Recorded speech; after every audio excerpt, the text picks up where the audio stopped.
Is it? All right, let's go. Good night.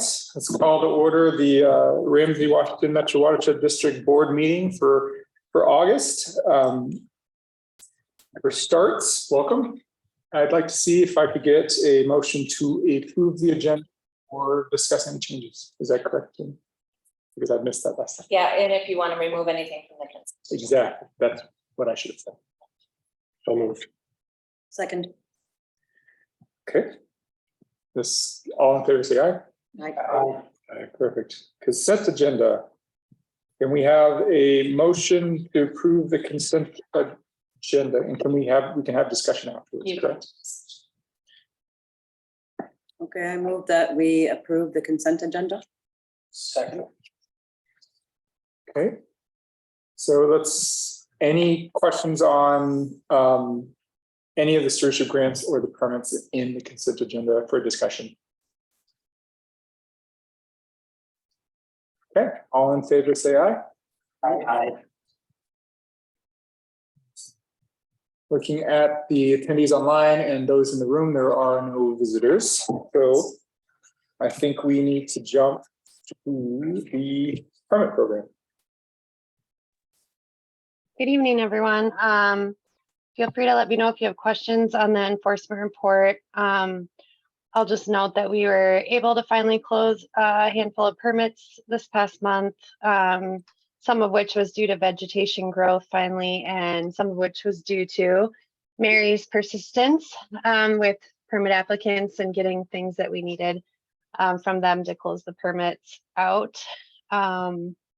But feel free to let me know if you have any updates on that or the rule revision update as well. Bear with me, I just want to make sure I get to the right page. No, it seems like you have tons of closures. That's great. Yes, we like to get them off our active inspection list, so it's good. Well, I did not have any comments on permitting. Anyone have comments on the permit report? Perfect. Thank you so much, Nicole. Thanks. So let's go ahead and start with the stewardship grants program. Paige, will Paige. try out your audio here. Yeah, can you hear me now? Yeah, that's better. Okay, we'll try it. And I don't know who. Oh, now you're No. Oh, Paige, you're frozen. Is it Brad tonight? Oh no. Yeah, Brad is there. hold on. You're frozen. Now can you hear me? Yep. Yeah, we'll see if your connection stays. Yeah.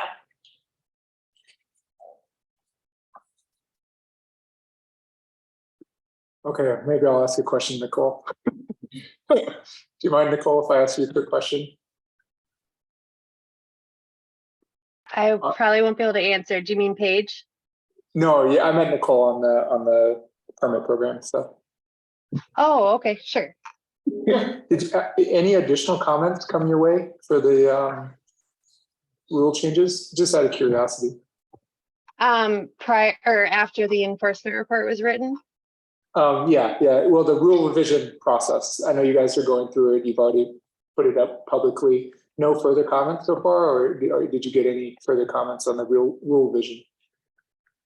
Yeah, so you saw the update, right? Yeah. Okay. Yeah, that's the latest I have because I actually wrote this after the July 24th date, I believe. So Perfect. That's what I was curious about. They're still coming in. Cool. yeah, so yeah, we'll be reviewing them in detail with Capital Region staff. We kind of have like a shared spreadsheet going on right now so that we, as time allows, can look at those comments and then add and kind of start to draft responses. And then I'm also looking into one item from the informal review as well still to see if we'll incorporate that change. So yeah, definitely there will be some activity this month, and then hoping to get those out, the comment responses out prior to board packet going out to all those that did comment and to those that didn't as well, so they can see it too. Awesome. Thanks, Nicole. Paige, you want to try with your camera off and see if that helps? That was the amount of filler I Yes. could provide. Does that work? We'll try that. Let's try it. Okay, can you hear me? Yep. Okay, good. So what I was saying, so I think we're on the heated sidewalk discussion, right? That's correct. Yep.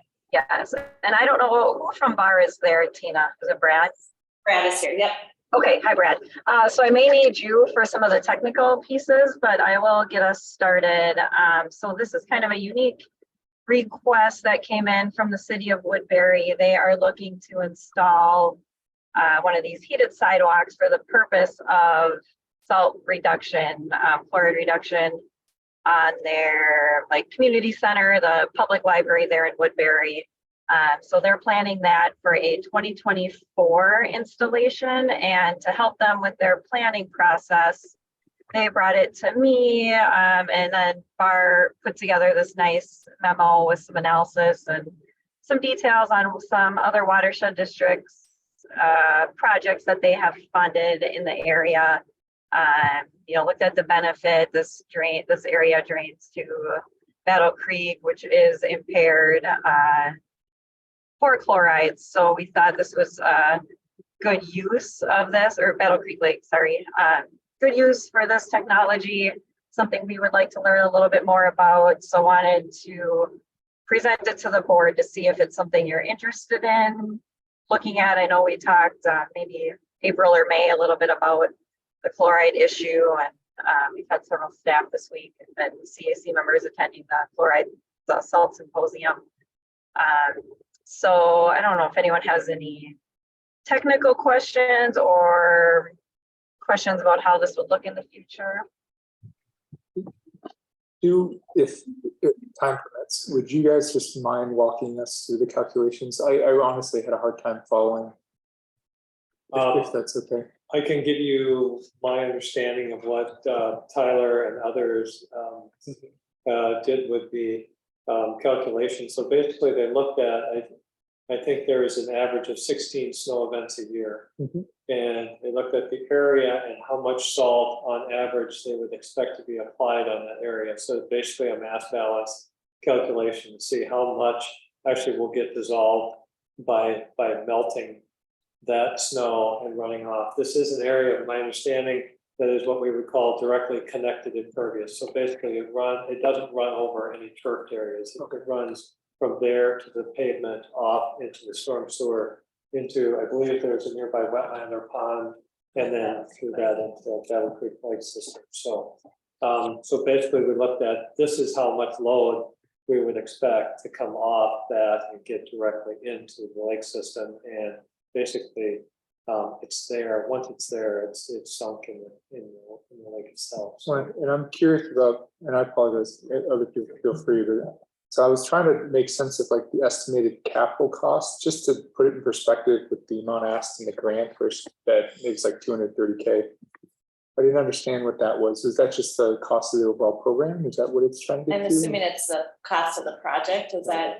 Yep, so that was the estimate that Woodbury gave me. And then I put in, so our standard maximum grant is 100,000. So that's where I put that in. Yeah, okay.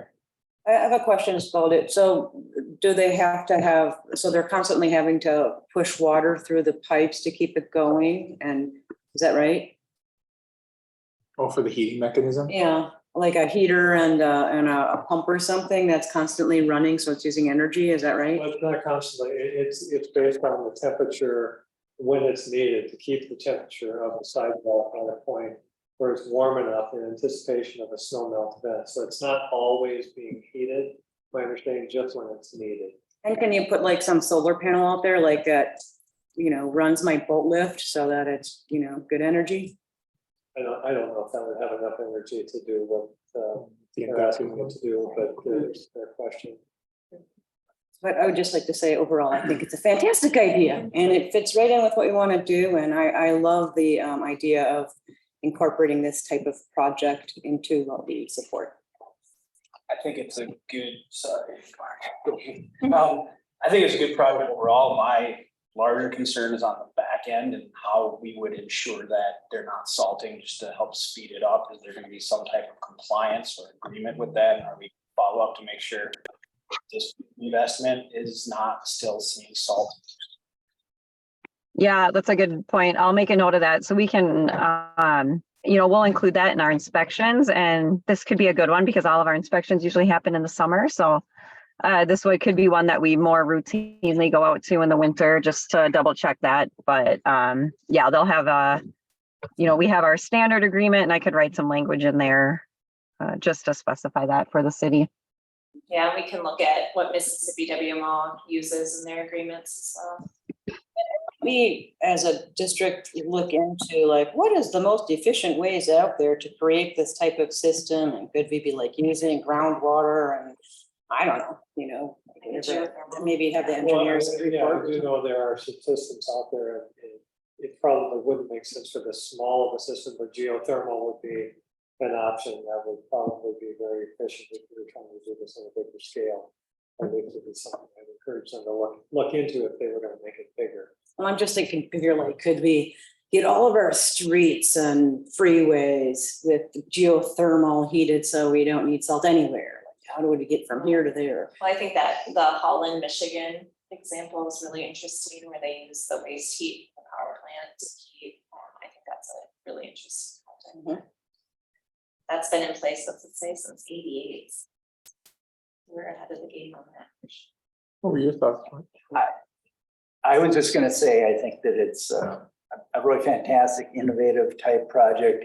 Certainly it's been done in the state, other states with similar climates. I think that it makes sense to continue to think about these as kind of pilots and learn from them. Yeah. I see it as very valuable. I think my one technical question is, and I really commend Ben for his back end. That's a really great kind of question. But my kind of technical question is, if they're going to heat the sidewalk, and it sounds like there's going to be runoff through whatever a parking lot area into this wetland, or it's a continuous pavement. What about the unheated? When the water hits that, it's going to freeze. Is that a secondary concern? Is there going to be safety issues and they're going to have to salt that? Has that been thought of? Has that been, so that's kind of my question to Paige or Barr. I don't know if that's been thought through or presented on behalf of Woodbury and the project, but it's a fair question. So now all of a sudden you're taking the water that is typically frozen, full of salt, moving it onto a pavement, and if it's freezing there, you have applying salt there to move it downstream. I don't know. Did you say it flows directly into a drain storm system? I think so. I think this Paige, do you know offhand? Yeah, I don't for sure. So this is very preliminary. So I'll mark that question down to Mark to bring up to them. Thank you.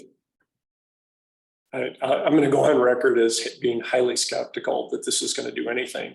I'm very familiar with some analysis that was presented to me when I was at the university regarding projects like this that totally outside of any chloride reduction, they're extraordinarily expensive to run. And so if we're truly interested in climate change, this is not, to Pam, your comment, if there was a way to build in trade-offs on the energy usage. And then second, the staff recommendation is to support this. I'll support it. It just has to have the analysis of what is the chloride reduction. And I'll throw a couple of coffees on the table right now and say we're going to see little, if anything, for our investment, because you've got a giant parking lot where every single car is tracking in road salt right next to where we're going to have sidewalks that were heated. And to your point, Mark, if Woodbury doesn't do this right, they're going to be building a bunch of ice in their parking lot that they'll be throwing salt on. But I will support this. I have almost the exact same position that Matt has. I like the innovativeness of it. I think where I struggle is when we have these proposals, especially at the amount that's being requested. Return on investment's a really important discussion topic, especially with this. And if So, there is a couple of points brought up around how it's difficult to compare to other BMPs. I respect that, I get that. But when looking at this and not being aware of the other watershed management policies that have guided them down this pathway, it's very difficult to see the return on investment. That was my first question. The other is, $100K in the stewardship grant program for a BMP that we're still trying to understand its value is a sizable portion of that budget. And so I'm trying to scale it compared to the other things that we're planning for the future and the things that are still in the docket now. And that's at least where I'm standing. In what Matt said, I think he said it really well. I will support a preliminary look into it. I would even support, can we throw this up into the new technologies area and actually do a dive through it, very similar to how I've seen other groups have done it, to help inform what we do next. Because $100K for that small portion of the sidewalk, I can see how that can expand very, very quickly. And if the return on investment is there, it feels awkward to say, yes, go fund it just for Woodbury.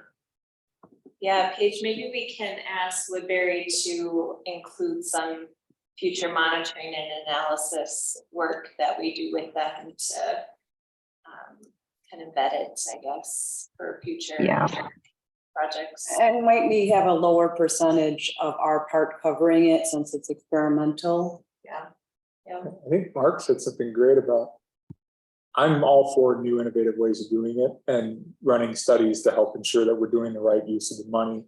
If there's a way to pilot it in a smaller, reduced, lower risk type of financial situation, I'd be much more for that. My hypothesis is very similar to Matt's.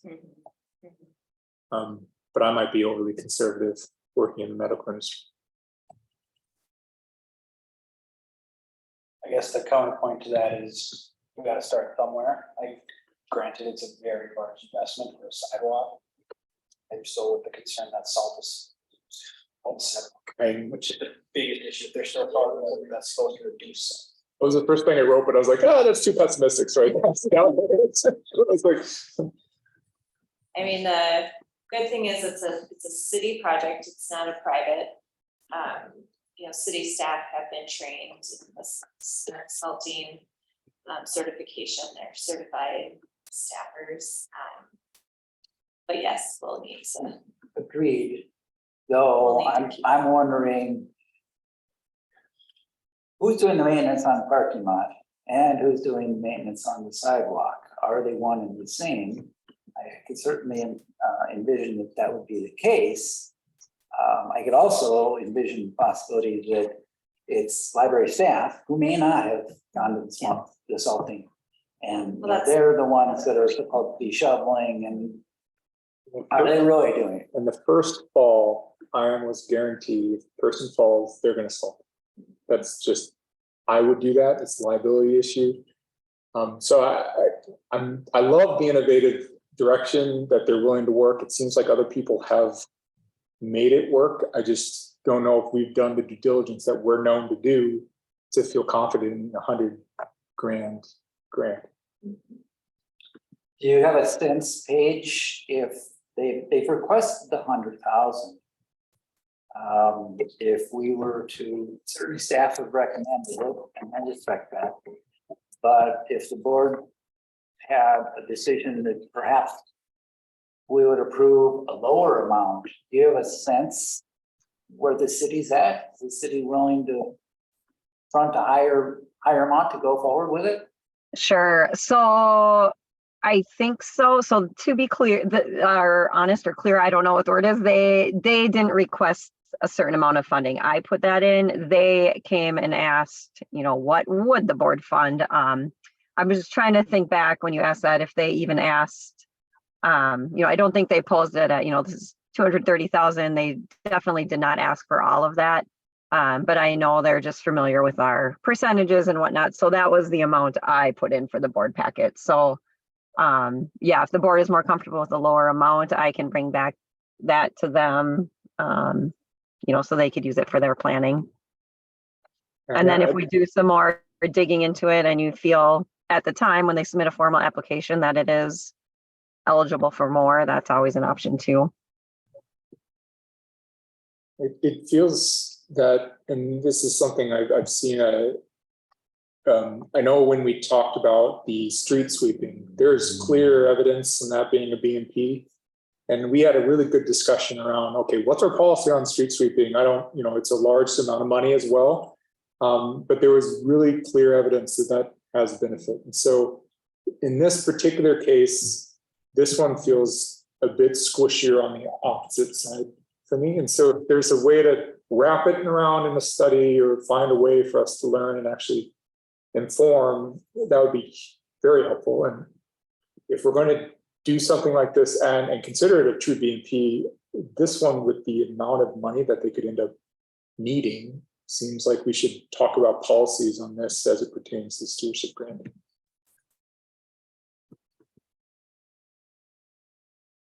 I didn't mean to put the damper on it. I mean, that was just, he No, I had think- said that was exactly what I wrote down. It's fair, I think, if you're interested in supporting it, but not at the $100,000 level, I think that's fair too, right? I don't know where we cut it off, but I'm not offering this as an idea, or I'm sorry, I'll offer this as an idea. If we go back to Woodbury and say, we're actually really interested in this, what testing mechanisms will you use to demonstrate that chloride now downstream has been reduced?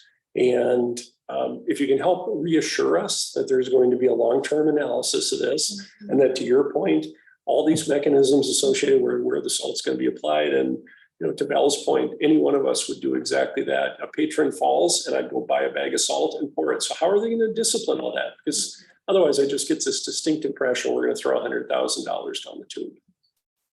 But so I would say I'm still interested. I think it's very innovative, but I don't think there's a lot of value unless they demonstrate that they're willing to do all the value analysis for us. Or just as I said, I agree that we want to have that analysis done, and we as a watershed district do that kind of analysis all the time. Would maybe that be where our collaboration comes in, that we would want to go in and participate in the analysis? I think that there's a win-win here between those ideas and the others that the staff come up with. It's a learning opportunity for sure, and I think that's what we're good at.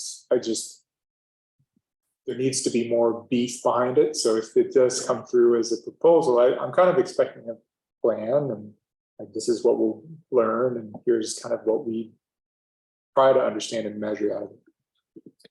and I think we can work with them to develop that. Do we want to come up with a number that's not 100,000? I don't know. I read through some of the articles, and they're written. Some of the references are clearly informed by corporations doing the work, and so when I was reading strong positive slants, I don't know. I think, Paige, you can correct me if I'm wrong here, but I think we could leave it a little more open-ended, that the board is interested, like here's the concerns, here's where we want to see it go. And then we can work through that process and help them determine how we can help them determine the value for what we think you would be interested in. And then that will come back to you in a formal application. That would be great. And then NWMO, they've done this. So is there a way to summarize what they've learned? I mean, they've installed them since 2016. That's 6 years plus data that they've been collecting data. Forgive me, that's an assumption. It'd be great to see a summary of that too. Help build some confidence. Yep, that sounds good. Does that sound good, Paige? Yes, I think so. Yeah. Enough direction to go back to them with?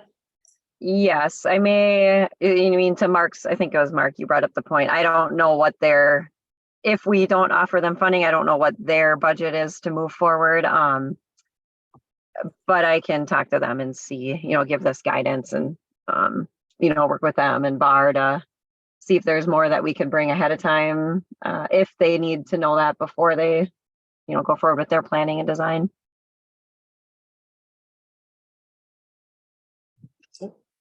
That was a good discussion.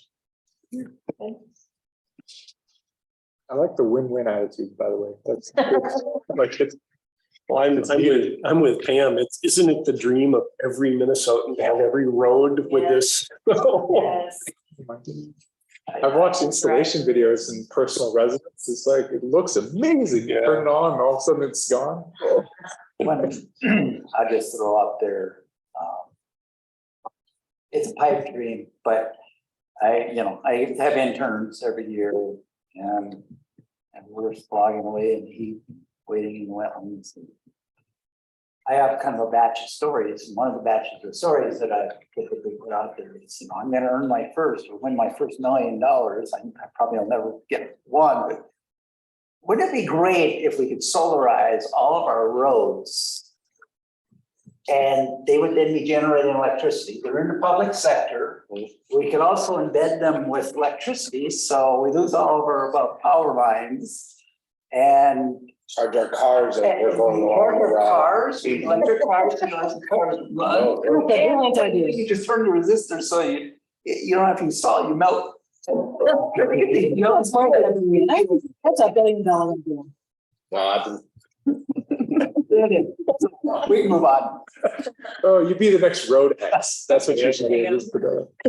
There have been studies that I've looked at in Germany and a couple other places that have tried solarizing parking lots. And it's not been very successful. No. But this could also lead to homeowners applying for grants from the watershed district to heat their driveways and their own sidewalks when they're redoing them.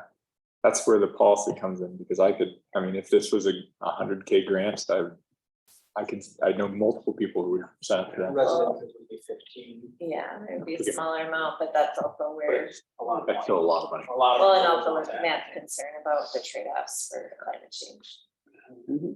So you want to go through the budget update? H? Yes, yeah, thanks for the discussion on the Woodbury proposal there. Yeah, still lots of projects coming through. We actually had a lot of projects wrap up over the last month, so that's good to see. People are still moving forward and doing a lot of watering, just given the drought conditions. So people are staying on that, but yeah, still a good amount of budget left. I've been in contact with both of our soil and water conservation district designers, and we don't have any major projects lined up, anything over 25,000 at this point to be requesting budget. So I think we're still sitting good to keep approving projects for this year. Any questions for Paige on the budget update? Total allocated, again, I'm relatively new to the board, but so the 800,000, and that's, I assume, through where we're at, through July probably. Is that a kind of comparable to what we would typically see in previous years for this time of year? Yeah, that's a good question, Mark. It always varies. I'll go back and look at the last couple years. It's kind of been different. I want to say last year or the year before, it was a lot of smaller projects. But I think we're still sitting fairly close to what we have allocated. And that's why, because last year we carried over that about 128,000 for the street sweeping program. So yeah, I think we're sitting pretty close with the applications coming through. We're at about the same number as last year and the year before, on track that way. Okay, thank you, Paige. Yeah. All the way to the, kind of real close to the full amount, and some years we have, Hardly any. a few extras. Any further questions for Paige? Let's jump to action items. I don't think there's priority ones, which I appreciate you highlighting in the action report. Priority.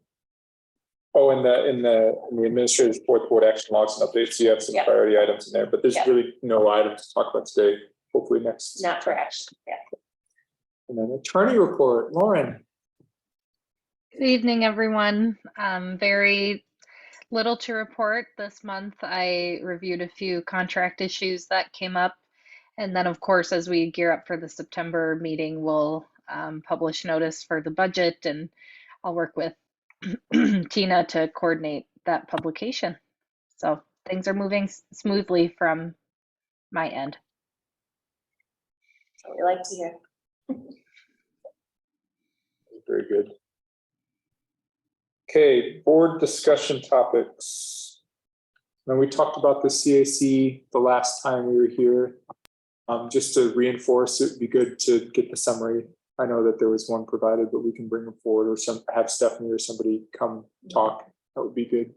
But I don't really have anything else to add to the discussion topics outside of just a reminder, keep that in people's minds.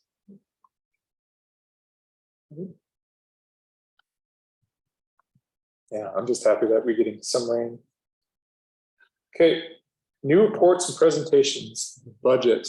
This one might be good to walk through. Yeah, I think I'm actually gonna share it on screen too, so it's available on the recording as well. That's not what I wanted. Where is it? Yeah, it's get to the right page. Somebody online just verify that you can see that, okay? Get there. Yep. Yes, we can see it. Thank you. All right, so included in the packet this month is those 3 items, including, or 4 items, including the memo. The memo kind of highlights some major things. The budget table has all the details. Line item breakouts are just that few of the items that are kind of lumped together in big sums. I wanted to make sure I was able to separate out, and then I have a line by line narrative to help just understand what each of those line items in the budget table are referring to. Let me see, I think what I'm gonna do is go right to this, the smallest item in the packet. The general fund budget is about, I remember right, about I have it in 2 places now. So I have about a 3% increase in general fund. Every year there's some pluses and minuses and a bunch of line items. We really break things down by items, especially in that administrative budget, when you see things like copying and printing versus postage and delivery. You know, there's a lot of breakdown here, but I go through and I look at where we are to date for this year, and I look back a few years and I just evaluate what we might need if we have an item or a line that hasn't been spent down for a few years in a row, then I'll make some adjustments. Or if it kind of hits that top edge every time, then I'll make some adjustments as well. Project feasibility is always a bigger item that fluctuates year to year depending on the work we have planned for following year. Salaries and benefits is the biggest increase, as I discussed in the memo. It's, you know, we're looking both at increases at benefits and then also in you know, adding staff as part of the organizational plan. So that's probably the biggest change in the general fund. If we have questions, do you want to? Yes. In No. topic area? You can just jump right in. Yeah. I was just gonna ask the baseline our levy for last year, if you don't mind. I didn't get a chance to look it up. So last year, the percent change Yeah. was negative 0.04 or something. So I think it worked out to like 5 or something. Is that what it was? what's that? The actual levy that we put out, I can't remember what the number was. Last year's levy is right here. It was 6.7. Is that Okay, what you're asking? yeah, that's Yeah, what I was looking for. I just couldn't figure out the Increase increase. since last year. That's what it, yeah. Yes, so from last year, yes. And just, I think I say this as many times as I can in the packet, this number's high. I wouldn't expect you necessarily to support a 7.45.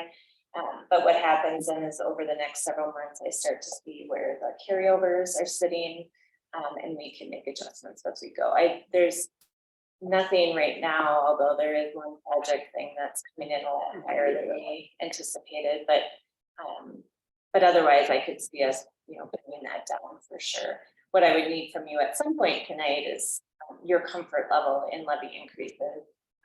This budget and levy is very project heavy, and it will be very project heavy next year as well. As I mentioned, especially in the flood risk projects.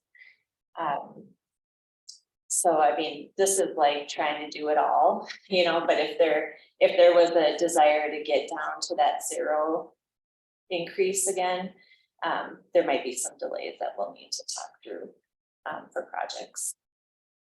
Would you mind if I ask to go back to the memo? I actually like the summary bullets that you. Yeah. It's good to go through line by line for sure, but when I went through, I found myself revisiting that bulleted list just to help me understand where you think things were. Yep. So just all I had in the general fund just to point out specifically was the salary and benefits and the district vehicles. We'd like to add another vehicle to our fleet. I know we've talked about both of those for a while, and we're encouraging you to get more staff. Yeah. And so, and those seem very important. So if we go through the capital improvement budget, this is really where it's at. Debt service is, you know, our yearly debt service. We have a number of years left on our belt line repair, and then a few years left on our Maplewood Mall debt service. We had some carryover funds that we were using this year. We need to levy for those funds. Could you help me understand that a little? That comment caught my eye. Yeah, so when we finished the Beltline project, so we bonded for the Beltline repair project in 2015. When that project was completed, there was funds left from that bond issuance. So we put those into the carryover so that we would not be levying for the debt service for that project. That was like a one-time thing in that particular instance. So we moved in, I can't remember how much was left at the time. It's been, I think, 3 years, so it was probably almost $1 million that we moved over. That has, you know, our the budget stats in front of me, but that debt service carryover is less now, so we'll need to levy for those funds. So because that money that was carryover is totally gone, that was anticipated for this. Okay, thank you. That we used to pay down that debt service. So that's a little bit of a change from the last couple of years. All the numbers, the budget itself is the same, the levy impact is a little different. Targeted retrofits, there's 3 projects that we're planning. Roosevelt Homes, Woodbury Target, and it's in the sorry. Pioneer Park. Thank you. The stormwater reuse at Pioneer Park. Roosevelt Homes, the chance that all or well, probably about half of it could happen this year. So then we would use the carryover funds. Either way, we're using carryover funds for that project because we planned for that for 2023. We also have we have money collected from a Woodbury Street project that was about $700,000 into our stormwater impact fund.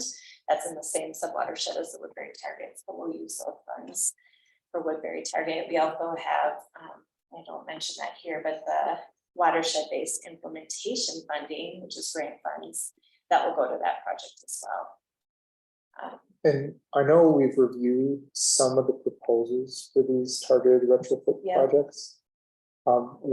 When should we, so let's say the 7% increase, every year I've been on the board, we've always tried to encourage as low as possible. But I do know some of these programs are absolutely, like I think are non-negotiable. No, that's something that we can talk about for sure. But I'm curious, when would we have discussions and maybe look at these and prioritize retrofit versus stormwater versus watershed reclamation? You know, when's a good time to have that conversation? If we decide we don't want to move forward, you mean, because the budget? Yeah, let's say, and I'm just gonna throw it out there, if we say 0 increase, I'm not saying that's my position, but if that's the position, when is the best time to have the conversation on prioritization? Next month, probably, yep. So if that was the direction the board gave me tonight was 0%, then I would do some magic on the spreadsheet and try and figure out what we could do next year and what we would have to hold off on, so you would know the trade-offs needed to do that. There's a few other things too that might be, and we'll talk about the Beltline fix, you know, whether or not that actually can be constructed next year. You know, so we'll talk about that. There's I'll get to the next is the double driveway and Fish Creek improvements. Mhm. That work, the budget for that was planned for preliminarily, and now we've done more assessment, and that's a bigger project than we anticipated. We're gonna be talking about that within the next few weeks too, so that number will likely change for the next iteration of this budget table, but I think I saw something, the project status that hinted at that, so I'm really kind of curious. yeah, we can talk about that now, actually, if it Yeah, has budget. because I know we had, Concern. that was a large spend that we chose to use contingency funds from last year. Yeah. So I'm just trying to, I know it wasn't 100% done planning, forgive me, that was an assumption, but what came up that was certain? So last year when we budgeted for that, or when we offered up a suggested budget for it, we had, based on photos that were from many years ago, but I think there may have been a walkthrough. Once we got in and actually surveyed it, we found the erosion was much more substantial. That in combination with, these are all on private properties. We don't have easements here. So this is, originally we thought it was more of a grading project. Now it's more of a stream restoration, stream stabilization project, which you've got more, you've got a rock riffle section to slow down the velocities. You're doing some things that we feel will be more acceptable to the homeowners. So those things, tend to drive the costs up. And we are at about 30% design right now. And so the cost estimate based on where we think the design is going is it's coming in a lot Much higher. a lot higher. Thank you. And we're going to be meeting with watershed staff, I think, in a week or two, to talk about, okay, do we move forward with this, basically this full design, or are there some ways we can shade it down, get the cost down, pull back on the scope, or should we phase it? We do certain chunks next year and then budget again next year for the following year. So that'll probably come forward to the board next month. Yeah, we'll have more information on that for sure. So I'll hold it for the next. I have a couple of questions.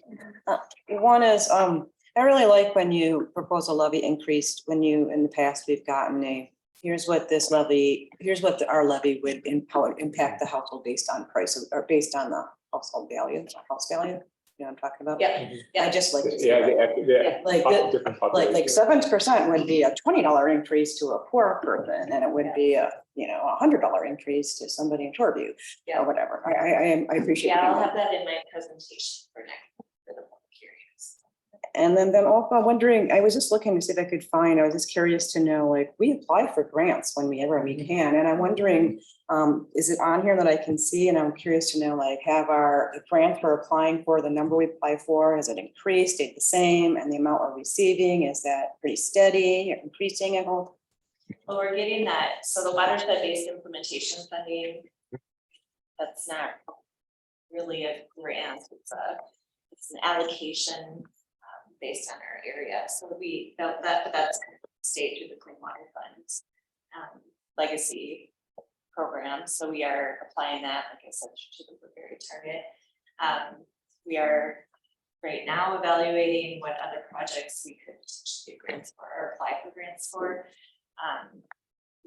That process starts this month, and then we would know in December if we were to receive some. So we're evaluating that now, and we'll. I don't have any solid numbers yet to put on the table for grants, but it would certainly decrease.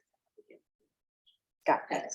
But I'm just curious, generally speaking, too, how well are we doing getting grants and over time? And maybe that could be a future request to just put it in here. Yeah, I think it's been a little frustrating over the last several years. The competitive program is decreasing in size because of the One Watershed, One Plan and the watershed-based implementation funding. So the money is shifting to that, which is not a bad thing considering that it's like funding the work that we're doing and planning for. The competitive program has decreased in size, and it's more competitive that way. And I've just seen a lot of other projects, but actually I think this double driveway pond project or the Fish Creek project has some potential because that's what they seem to be funding is some high TSS removal projects. And are we, Community stabilization projects are huge in that. is it somebody's job like Paul's to be seeking out potential additional grant funds, like the University of Minnesota oftentimes will put out, we're looking for partners to, you know, solve the salt problem. And we might want to put a, you know, So we go through the Minnesota Storm Research Council and, you know, like we fund that research program. And then so we do pull information and data and partnerships through that. Bar staff is, you know, keeps up to date with the different grant programs that are available, and then each staff program area too will come to me with ideas. okay. I think so.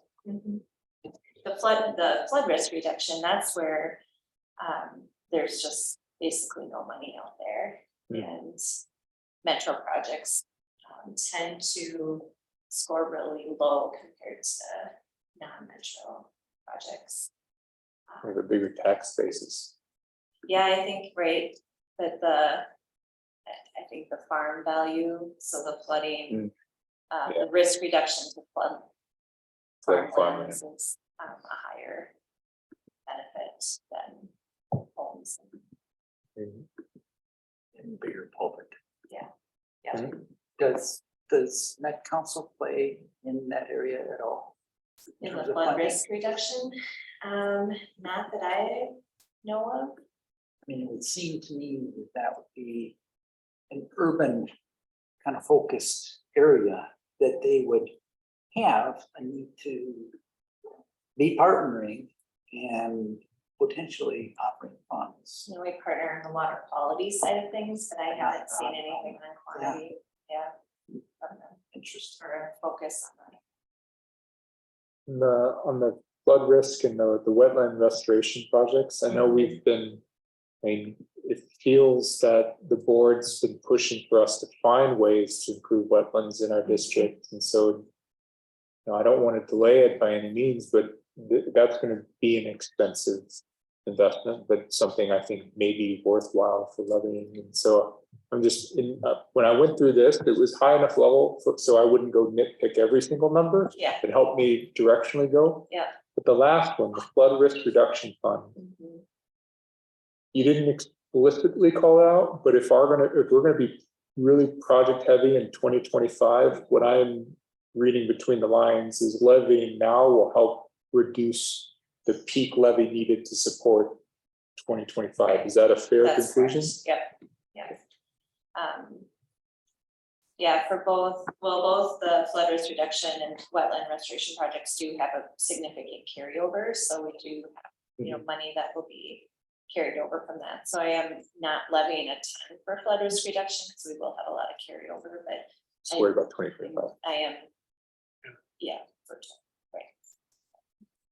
Yeah, because I think it's one thing to let's do zero this year, and then all of a sudden we're up at a 10% increase next year versus how do we level load to where we have enough to save houses, which is how that fund communicates to me.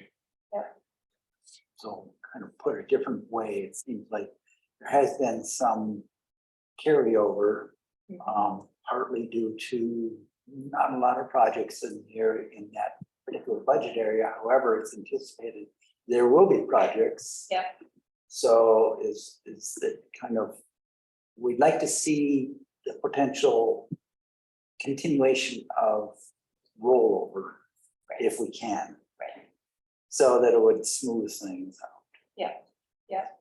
Right, and I didn't want to show a budget of only, you know, what we need or what we think we'll need for next year without, you know, allocating that for the following year. So be I would encourage looking at a lower levy. That's generally because I recall the economic analysis that is done every year. But I also want to acknowledge that we've been trying to act purposefully, reducing certain things and improving certain areas. So if at all possible, in considering lowering it, let us know, you know, hey, looking at previous trends in 25, you might end up having to, because that's my bigger concern. I think that will not be as felt, the response won't be very positive. If we say, look, we're slow rolling the ramp here, so we ensure that we can do these types of projects, I think I'd feel comfortable with a higher than we did have before. Yeah. but 7 was high to me. There you go, that's a good point, but if we could do a 5% increase over 2 years instead of a 10% increase in 1 year, that seems better to me. Step functions financially never seem to land well on anybody personal or company budgets, so. That's just the thing. I think one thing of note too is, we increased the project repair and maintenance budget pretty significantly this year because of the need for the repair on the belt line. That's mentioned in the project status report. That'll be a, one-time payment, and then those funds. Need to have contingency to support Yeah. that. It seemed like a very serious. Yeah, definitely something that needs to be taken care of, and not a small item. So what kind of action are you looking out from this result? And we can keep going in the line items if people have specific ones. Yeah, on the line items. Yeah, let's do that. I'm perfectly happy to continue this type of discussion on these bullets. No, I no, did a couple of just let's do quick that. questions on Let's, the line. Sure. I like the high level because it helps frame for me.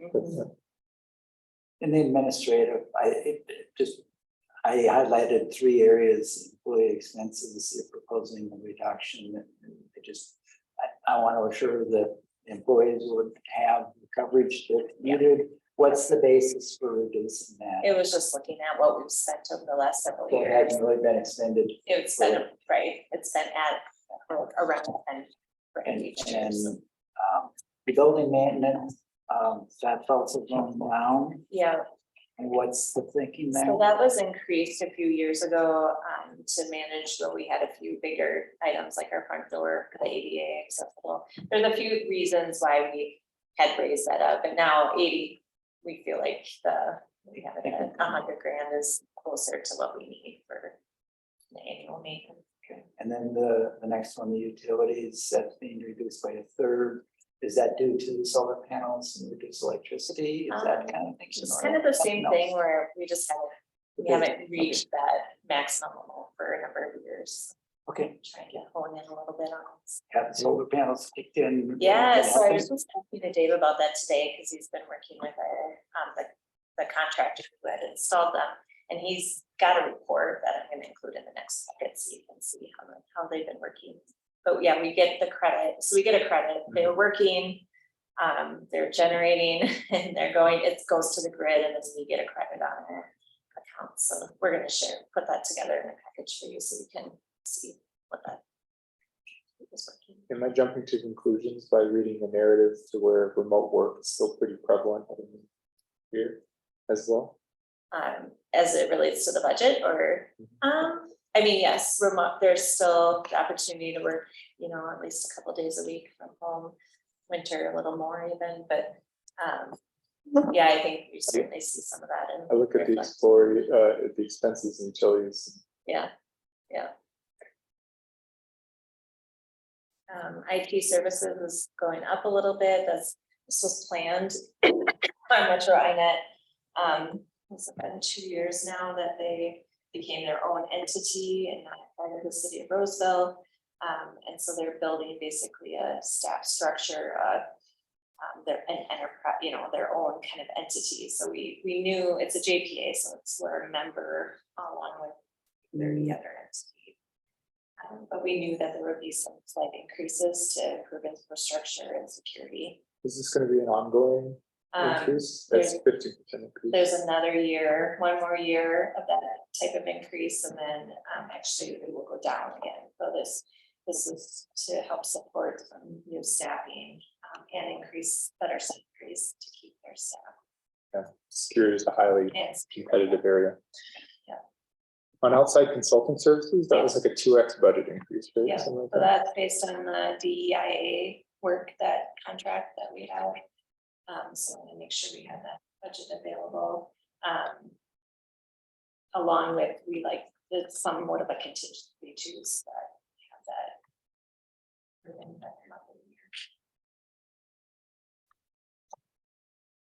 one that caught me was the line item 45, the educational programs. Yeah. Is that right? Did I get that right? Yeah, for the decrease, the 20% decrease. Yeah. Again, I think we had increased it quite a bit. many years ago now for Yeah. water steward Yeah. program. Yes, the water steward program. We're seeing a little bit of a decline in the participation in that, or at least we're not. In the beginning, we were supporting 5 or 6 at a time, and now we have 1 or 2. Okay. So that's the decrease. Okay. And then But just in general, a lot of it is staff support time, you know, about salaries and all that. There's a group we used to donate to, and I can't recall what it was from last year's budget. How was it? Research. Yes, The Minnesota Stormwater Research. thank you. Where was that? That I comes out just, of our research budget. thank you. Okay. Yeah. And so in the breakdown, you'll see. So we have 50,000 still allocated. That's what the board has supported over the last several years. Yeah. So I kept that the same, and then there you see a few other items. You'll see a few other items that we're planning for or continuing. Many of these are continuance projects. Thank you. I missed that detail in my note.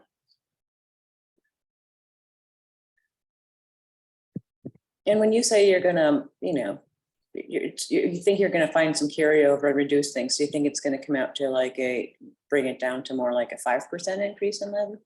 I think we could do 5% just with carryover, you know, as we monitor that throughout the year.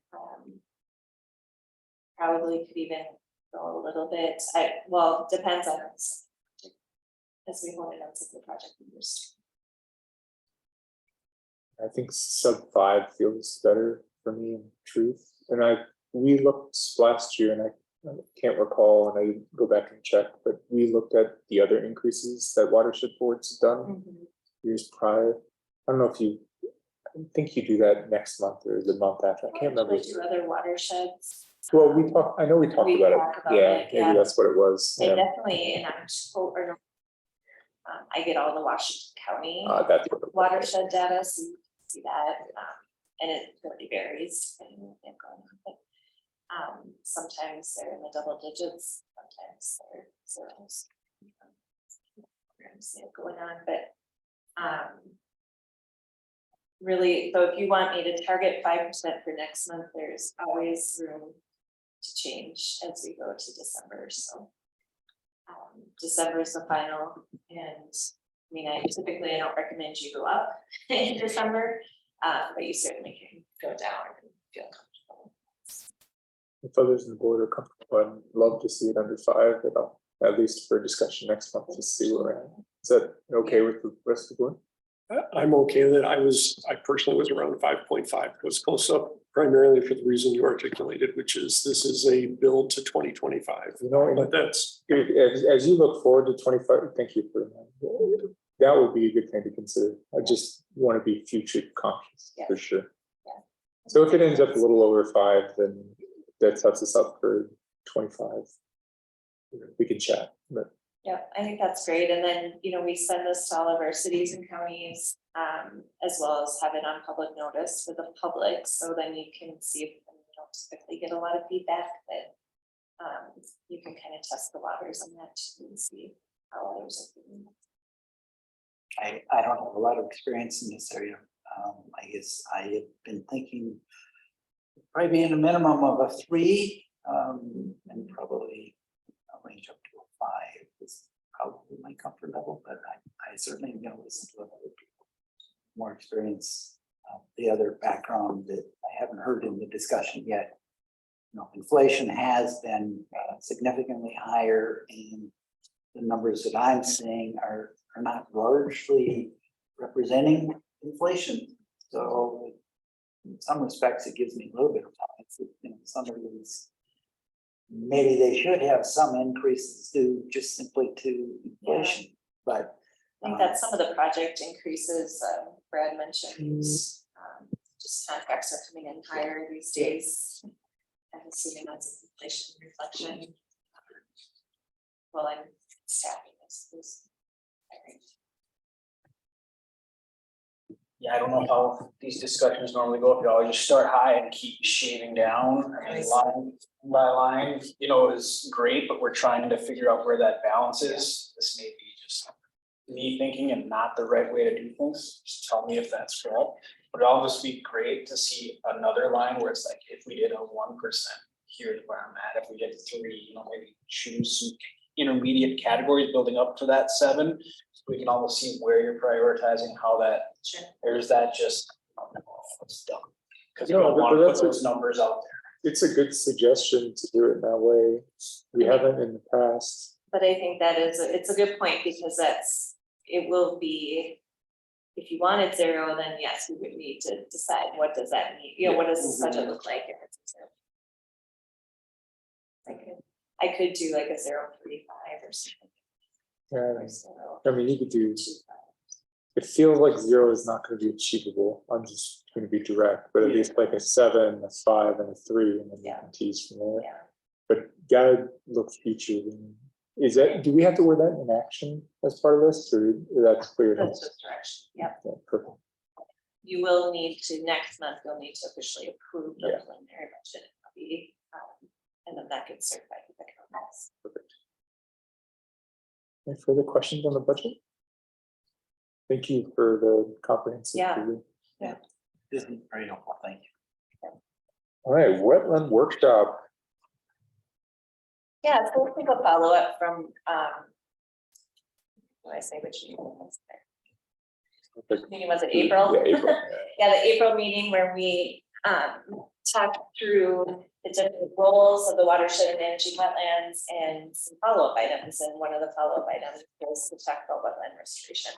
So I wanted to reshare, this is a document that was completed, as you can see, and what was done in 2019, I think presented in 2021 to the board at the time that did an evaluation of potential wetland restoration sites for the watershed. Just wanted to have you have that in your hands so that you know that that has been completed, and I'd be happy to, you know, have our staff come back and do like a summary of it, or next month. What I would plan to do next month, if you were interested, is to talk more specifically about Cottage Place as a potential project, implementation project. I included a few graphics for you just for your information, but we could also go over this wetland restoration search, but that I just wanted to get that in front of you so that we can talk about how we help to proceed in the wetland restoration work. I like that proposal. I'm also curious to maybe hear just a little bit more of the prioritizations in 9. I think. Yeah. A little bit of understanding. Yeah. It looked like overall there were small projects. And you know, that in and of itself isn't as attractive, or is the cottage or Place, yeah. place, Yeah. you know, it's a little larger. Yeah. But your suggestion, I think, makes a lot of sense. You know, anytime you have a project that has partners that are very willing to move forward, I mean, that you can have your priorities, but then when you have a project partner that's ready to go, that in our minds bumps it up in priority, especially in, like you said, in such a large situation where we could increase by over an acres. So I know I read the report earlier. So I'm really excited about the proposal and always for working with the willing. So if you'd like, then I can have our staff come in next month to discuss, to share more about Cottage Place. We can do like an overview of the restoration place, like Mark said, talk about the prioritization of those sites and what that might look like moving forward with the program for wetland restoration. And we still wouldn't do any kind of bank creation because of the small ones in the way. You know, that's Yeah, always something comes up in talk. no official Bowser banking. With these kinds of sites, but certainly would increase our acreage in the watershed and Mhm. improve water quality and. I'll just toss out kind of a question. Has there been any thought? The district has done a lot of shoreline restoration work, and a lot of those shoreline restoration projects, it's ones that I guess I'm familiar with, that I've got even good participation in. Some of them are facing wetland. Right. And there could have been the potential to tap those kinds of projects as potential bank credits. So I don't know if that's ever been explored, or if it just didn't seem like it was a prudent path. We just wanted to do these for a lot of other good reasons. Made sense. I can't say that I personally have gone down that road with potential banking credits, especially with the shoreline restoration, but that's a good point for the future to consider. I kind of see that as just upside. Well, yeah, we're doing those. We've done them. Yeah. Had we maybe given a little more thought, I don't know that it's gonna be, multiple acres, but Right. we're increasing the amount of wetland that's present out there. Yeah.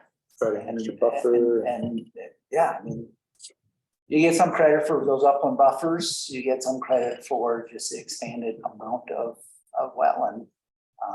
Changing it from a deep water type habitat, say in the Killer Channel.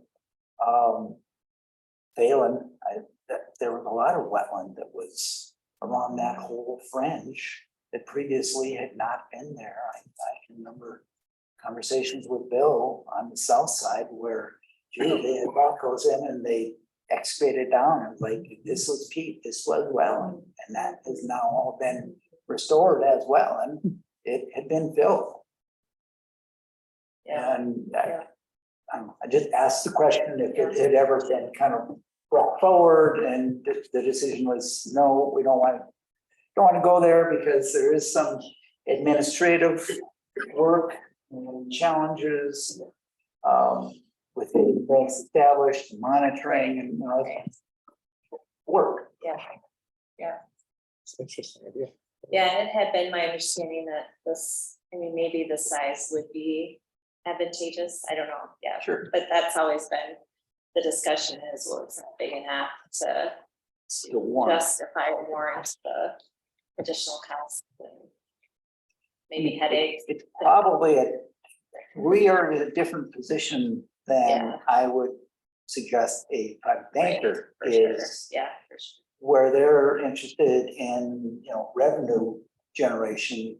I think we're interested in the ability to keep project impacts within the district. So we have a different level of interest than a private banker at least would. Paul, do you have anything to add to that? No, it's an interesting question. I can definitely look back and ask some questions to see if it's was ever considered or thought of. I don't know if we can get credit for something that's already been done. Right. Probably not. Probably not. Yeah. I mean, But for the future. yeah, like a residence around, along a creek or something like that. Okay. I'm excited to hear about this. I'd be happy just to see us return an area to wetlands. And that would be a great pilot, and maybe if this is successful, then we should be desired for other ones. Yeah, great. It's a good area to do it too. Yeah, I know this is probably kind of goes along with what Mark was saying. This is a prioritization tool based on size, quality, etc.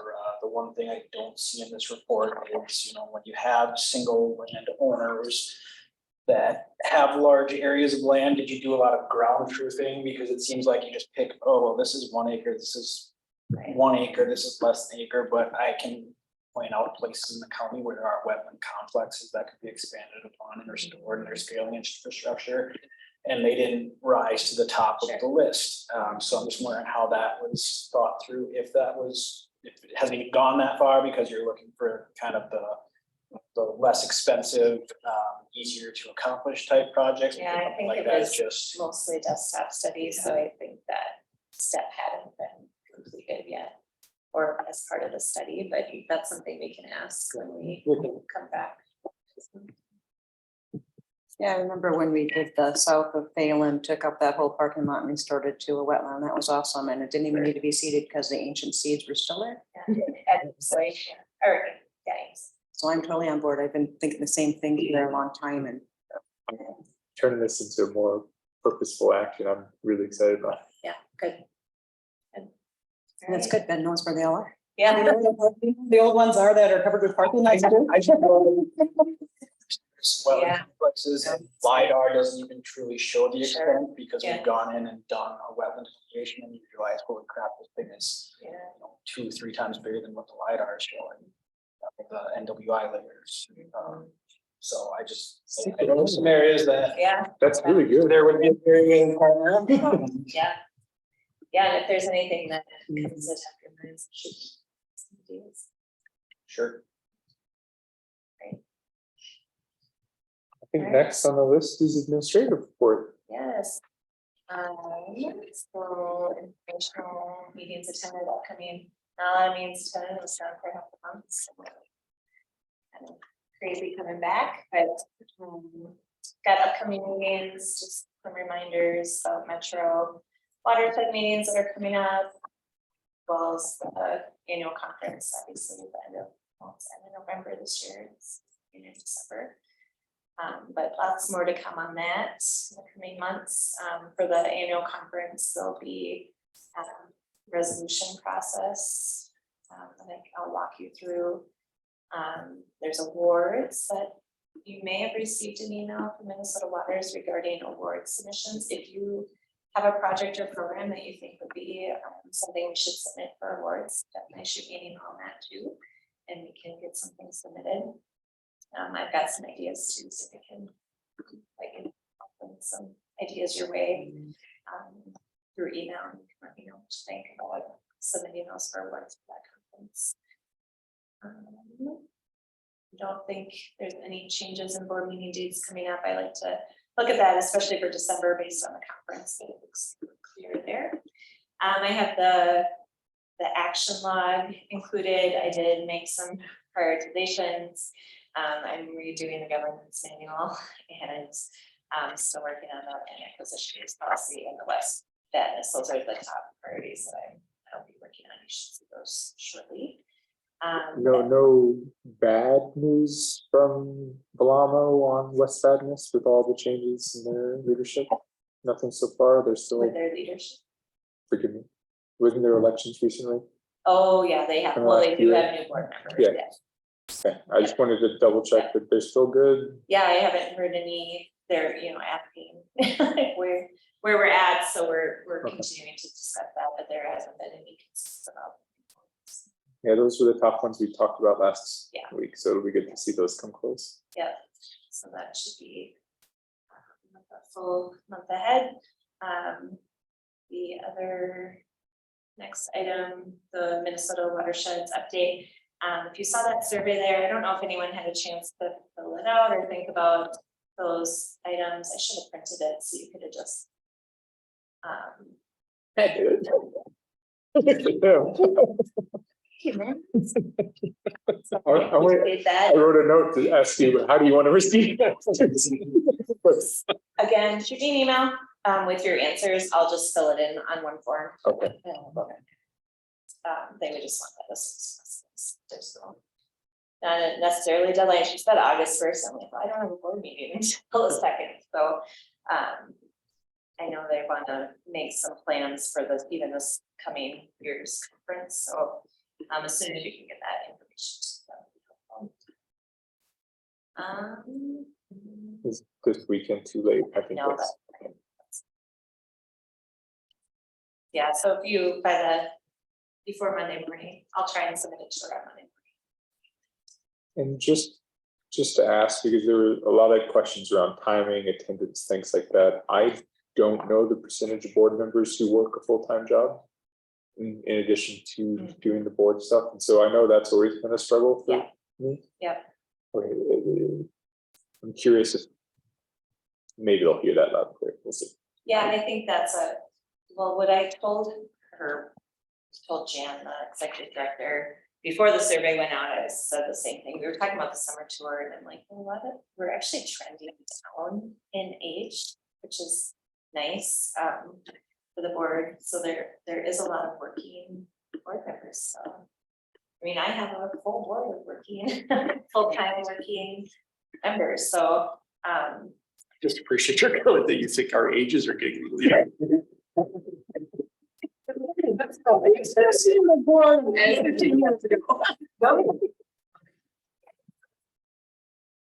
Maybe I just think that because you are also young, but you know, a lot of board, and even in the past, this board has been a lot older, more retired board members, so. Well, I suspect there are differences between rural watershed districts compared to urban watershed districts too, in terms of full-time employment. But those summer tours, I very much enjoyed them over the years. I always learned something, even if I went to a place that was just, you know, Very different. just not really, they were always good. And also too, when I went with another board member, it was a time to sort of bond with them outside of, so that's really where I got to know a lot of the board members on a more personal level. So I encourage folks to go if they can. It's always been a priority. I think it'll be interesting to see what they do with the feedback for sure. If they do two on Saturday, I'll do that. Yeah. I'm not gonna give you one because I'm gonna go off on February. Thanks for the reminder. Just rub that in, Pam. Oh, you know, it's like after 30 years, she's finally gonna go. You're like, it's so important because you have experience. We'll do something fun. Well, you gotta come to the winter. In December? conference to see you all. That'd be a good idea. A little bonfire to sell them. Last thing in the administrator's report is the diversity, equity, inclusion, and accessibility. I included some information there for you on the future that you're going to hear more about that as we kind of move forward and we start working with SDI on what this looks like for you and for us as staff and boards and linked together. So you'll definitely be engaged in this process. I just don't have the plan right now for what that looks like for you.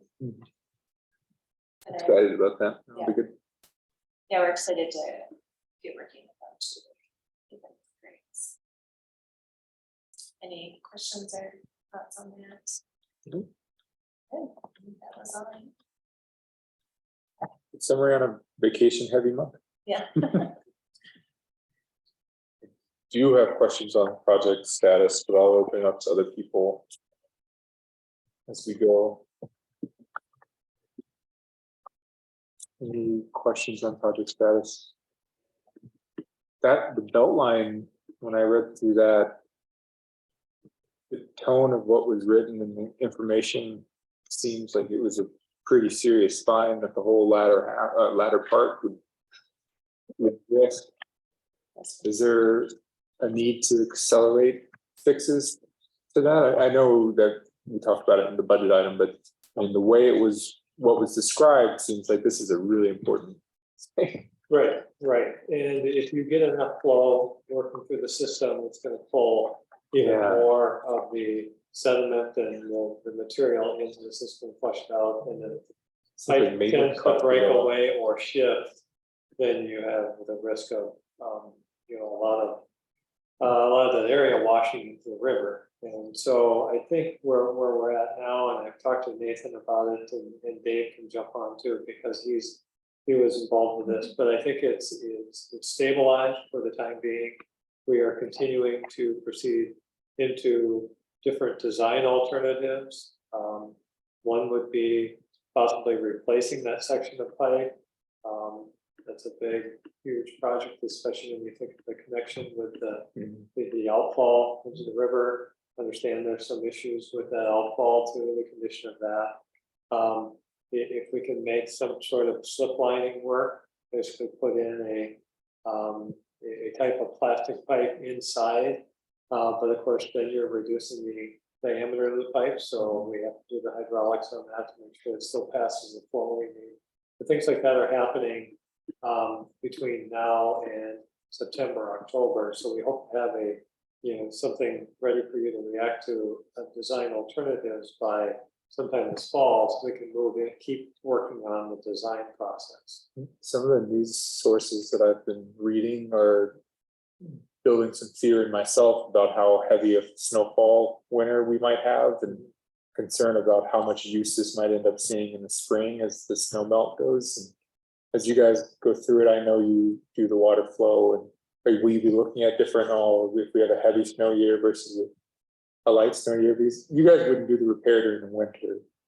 Actually, we would. You would? We would prefer, because the flows tend to be lower in the winter. Right. Easier to manage, so. Okay. That would be ideal, but we won't be prepared to do it in the ideal section. So that's why it's kind of a wild card for next year, because the further we get into, say, February, March, April, it just depends on the snow melt, the rainfall, things like that. So, but we would suggest continuing on with at least the study of alternatives, making a choice here in the next couple of months which one to proceed with, but not pause it, and continue to get this repaired done on a more permanent basis. Well, then you guys get to go on a tour of the tunnel, and that's the best tour I've ever been. There's a lot of sides to that. I'm telling you, one. I know we've had some, drought years, really wet, drought years, really wet, and it makes me panic a little if that outflow doesn't work very well. That's how I read it. I apologize when you just get more information. Well, we had a problem. But I think it's stable. Yeah, it's stable. That's what we did. That's the main. The contractor was very cooperative, jumped on it right away. We were able to, organize a team. Dave was super helpful.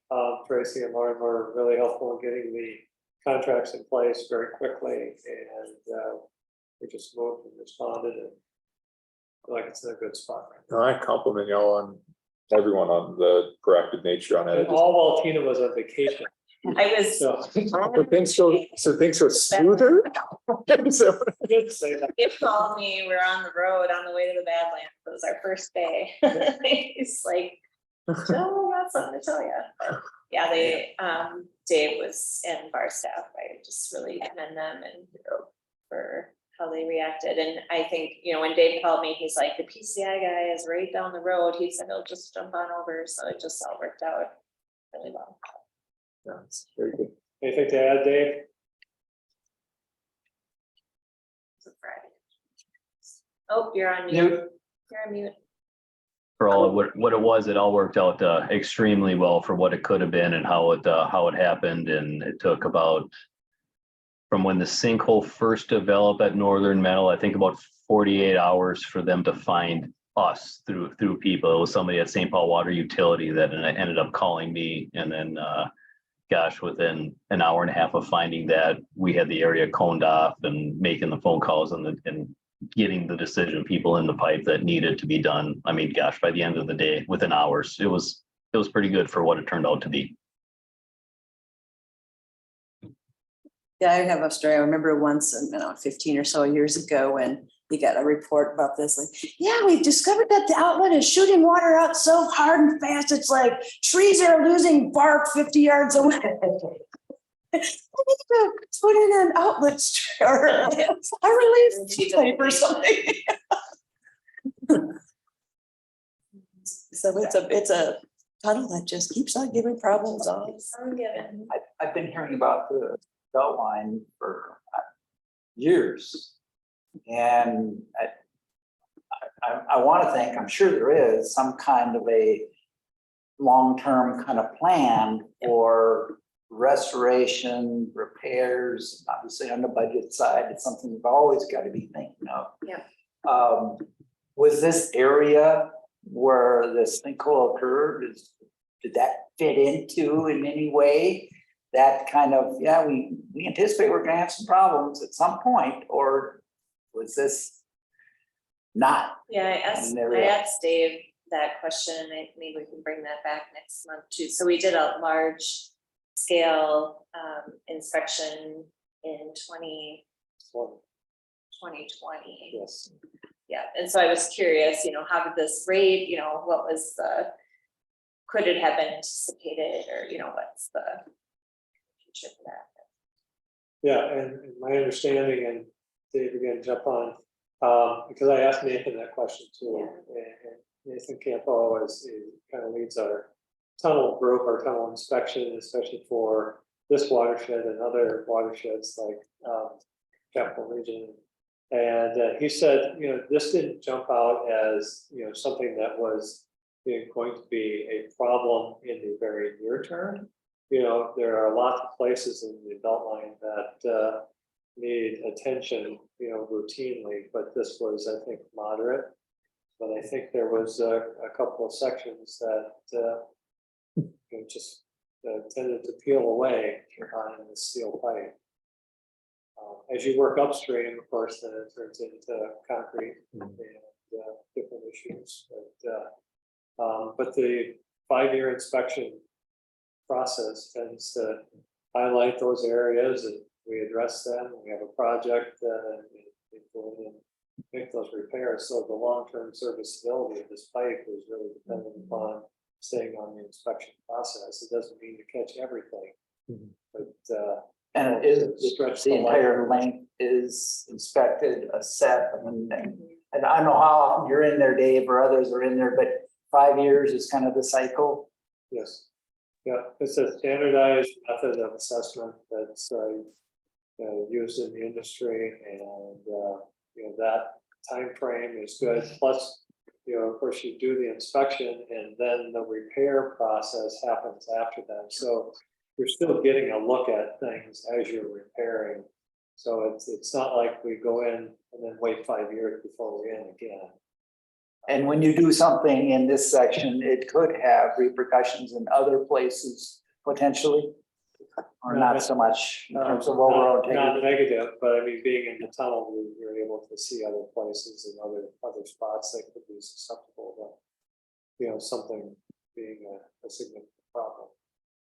So we'll do that again in 2025 then, Yes. the 5-year inspection, and then the follow-up from. And we did so that bond issue that I talked about earlier in the budget that we had the debt service for, that was in 2016. That was a $3 million bond issuance to do some catch up and do some larger scale repairs throughout the system. This last time, it's just been smaller works. And the overall goal, I think, of we wanted to patch this fix good enough and well enough to sustain getting us in 2 years when we get the full NASCO inspection. And then hopefully, likely, we'll find other small defects so we can lump this repair in with a few other things in the pipe and, save money in the long run without any really risk to the, or large risk to the overall infrastructure in the pipe as is. And I think I heard a question, how long it's about 15 to 16 days underground, and try not to do it more than 3 consecutive days in a row because it gets a lot underground. We get there before sun up, and then we get up after sun goes down, and they get to be fairly long days in the pipe. Thanks, Dave. These things don't always end in that same year. In fact, we just finished up the report from the 2020 inspection because there had been some sections of the pipe in this lower reach that we couldn't get to because of high flows and unsafe conditions. So I don't think it was this exact area, but that happens. So we found a defect in this area that I think was 2 or 3 joints upstream, but nothing in this specific area that blew out. So I guess that was part of my other earlier question is, if with this current repair and if there was an action of putting in plastic or other kind of liner to, further improve the integrity at this location, is that going to have an effect in some of those just upstream joints? Obviously, you're probably thinking about that integrity, not just there, but in the neighborhood as well. Well, we do look at the hydraulics so for that particular type of repair where you slip line, of course, as you make the diameter smaller, we have to look at the hydraulics and we move those all the way upstream to see, are we causing problems where water is going to be shooting out of manholes or in areas where, it can't accept that water. So we have to look at that. Now, we wouldn't look joint by joint and really the inspection would identify joints that wouldn't be able to handle, the increased pressure. But we would look at what's called the hydraulic grade line. We would look at that hydraulic grade line to see how that changes, because that would indicate if there's additional pressure put on certain joints because the water would be shooting out the top of the pipe in places we wouldn't want it also. So we'd be looking at both those things, but not directly at joint by joint, I guess. And we'll get to see the report, right? Yes. Coming up. Yeah, So if you would like to see it, I don't know if it's going to be important. just out of curiosity, it sounds like Mark has some questions in my. Yeah. Interested in. Yeah, we could link it on the story map. Yeah, it sounds like a great. Great. It's accessible. Yeah. I do think, have. to also give you an idea, we looked at doing what's called the mechanic branch when we first did the inspection and had to do some serious repairs on it. And we wanted to slip line a portion of that. And that would have decreased the diameter, I think it was 1.5 inches on each side. So 3 inches total and a 7-foot pipe. And decreasing that diameter 3 inches was too much. So we had to go with some serious repairs versus slip lining, doing that. And I've heard, Barnett and stuff that you might have to do 6 inches to a foot down where we are here. So we'll see what the numbers turn out to be, but my guess is slip lining might be difficult. But there again, we'll let the bar and the experts kind of tell us how that rolls. So my question was on, we've been looking forward to for the last year, the Boys and Girls Club statue that was put out. I heard the celebration was last night. Did anyone get to attend? Sage was there, but I haven't talked to him. Okay, I'll just ask later. Yeah. I'm curious how it went. It was a pretty monumental thing, I recall. She'll have it in her update. Next time. Yeah. I'll I can, can you hear me? Yeah. I talked to Sage about it today. I wasn't able to make it. But yeah, she said the event went really well. I can't remember how many people she said turned out, but the statue looks great. And we just made our final grant payment for that project. So yeah, we're excited that it's in. Art-based grant project. Cool. I don't have any further questions on project status. I'll open up to manager comment next meeting. I do not have any on my list. Anything anyone else is? Do I have a motion to adjourn? So, Second. Great. Awesome. Thank you all. thank you. I was trying to figure out why Dave looked different, and I realized he's not wearing a baseball hat. I noticed that too about halfway through the meeting. I was like, yeah, why not?